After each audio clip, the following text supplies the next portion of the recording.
is that infamous surah where Umar radiallahu anh, he recites it and he becomes Muslim. Very famous story that many of us know about. Umar radiallahu anh, he one day goes out to kill Muhammad sallallahu alaihi wasallam.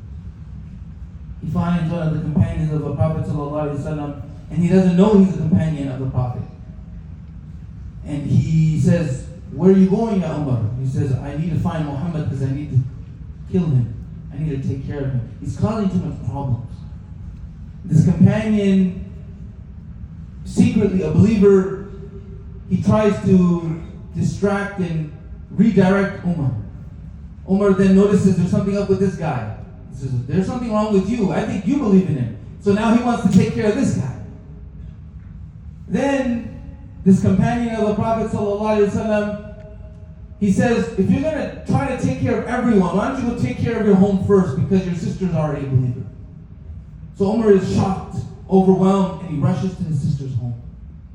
He rushes to his sister's home, and when he gets there, he hears something going on inside. He bangs on the door. His sister Fatima and her husband Sa'id bin Zayd radiallahu anh, they open the door. And then in his rage, Umar just starts pouncing on his brother. Starts beating him up. And Umar, we know he was this ferocious person. He was a demanding personality. So he starts beating on him viciously. His sister Fatima, she gets in the middle and she tries to stop him, and in his rage he starts beating up his own sister. And in the moment of this chaos, of this aggression, his sister, she says, "You know, Umar, you can do whatever you want. Do whatever you want to us, because we're not going to deny this truth. We're not going to walk away from this truth. So you do what you want with us. If you have to kill us, but we're not going to let go of this truth." At that very moment, Umar radiallahu anh, he just stops. Something happens to him. And then he notices there's some papers there. He says, "Can I see them? Can I look at them?" And she tells him, "Go wash up. Go clean up." He comes back and she gives him these pieces of paper, if you will, and then he begins to read. أعوذ بالله من الشيطان الرجيم بسم الله الرحمن الرحيم طه ما أنزلنا عليك القرآن لتشقى إلا تذكرة لمن يخشى تنزيلا ممن خلق الأرض والسماوات العلى الرحمن على العرش استوى له ما في السماوات وما في الأرض وما بينهما وما تحت الثرى وإن تجهر بالقول فإنه يعلم السر وأخفى الله لا إله إلا الله الله لا إله إلا هو له الأسماء الحسنى. He recites these powerful verses of Surah Toha. Because of time, I can't go through the translation, but go check them out. One narration, he reads the first 8 verses of Surah Toha. After he reads these verses, he says, I believe. I want to say the Shahada. And then their teacher comes out from hiding. Fatima and Sa'id bin Zayd, they had been sitting and learning. And so Khabbab ibn Arat radiallahu anhu, who was teaching them, he comes out and he tells Umar, "Congratulations, Umar. The Prophet sallallahu alaihi wasallam made a dua for you of 1 or 2 people to become Muslim. And it is you that Allah has chosen."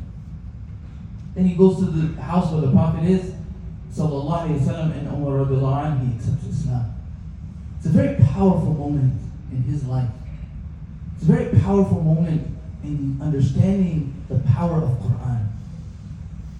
Umar radiallahu anhu, he becomes a changed man by the time he finishes reading those 8 verses. Something happens to him.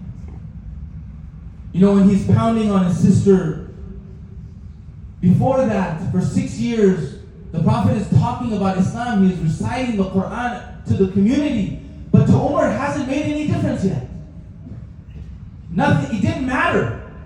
But that moment, when his sister said to him what she said to him, And he paused. He realized there was something wrong inside of him. Something happened to his heart. And all of a sudden, the verses changed. Their impression that they left on him, it just changed. And it penetrated his heart. And with that, it's a reminder for all of us that we have to work on, in this month, we have to reflect and we have to realize about ourselves what is preventing us from accessing this miraculous object, this miraculous tool, the kalam of Allah that we have with us. What's our weakness? That when I hear it reciting, when I hear it being recited, it doesn't move my heart. What is it? Is it my love of dunya? Is it my arrogance? Is it my reluctance to admit that I have shortcomings? Like Omar radiallahu anhu had to realize that he had issues. Is it that I like to judge others and ridicule them? Is it that my character, my behavior with Allah or with Allah's creation is inappropriate? What is it? I have to reflect for myself. And when I recognize that and begin to work on it, because it's not perfection that we are going to reach, it's just effort. When I begin to work on it, perhaps then the miraculous nature of this kalamullah will begin to open itself to we. Will begin to open itself to all of us. When Umar radiallahu anhu becomes a Muslim, Abdullah ibn Mas'ud, he said that the Islam of Umar was a victory for Muslims. It was a victory for Muslims when the Quran touched him this way.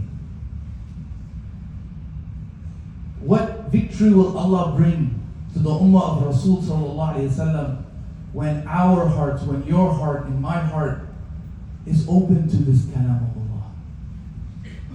What beauty will our Ummah see? That is what we have to work on in this month of Ramadan.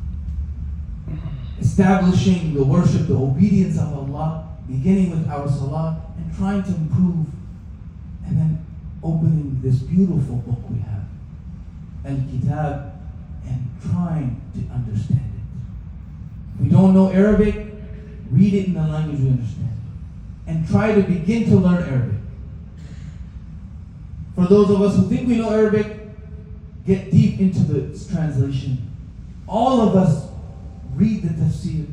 In today's day, we have so many resources. You go on YouTube and you have videos upon videos of tafsir. Surah Toha, there's a 26 video series for free. It's like 27 hours long. Everything is there. But I gotta put the effort. And just as the staff transformed Musa alayhi salam, he didn't realize his own potential too. The confidence he had with this tool, with this guidance from Allah, he himself became an incredible person. We have untapped potential. Allah has chosen us because of our untapped potential. So how are we going to allow this Quran purify ourselves to reach our potential? We ask Allah to forgive us. We ask Allah to guide us.